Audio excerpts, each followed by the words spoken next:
पुण्यामधील हा सुप्रसिद्ध चौक, ज्या ठिकाणी कितीतरी लोकांची जिंदगी बनते, कितीतरी लोकांची जिंदगी बनते, हा आहे आप्पा बळवंत चौक.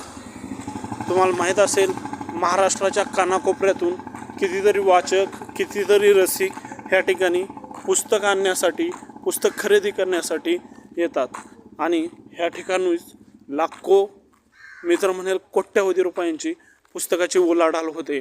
असा हा सगळ्यात मोठा पुस्तकाचं दालन असलेला चौक, हे तांबडे जोगेश्वरीचं मंदिर. पहाटेची वेळ आणि मी ह्या ठिकाणी जाताना सहज म्हटलं व्हिडिओ बनवावा. तुम्हाला काय वाटतं, पुस्तकाने आयुष्याची जिंदगी बनते का?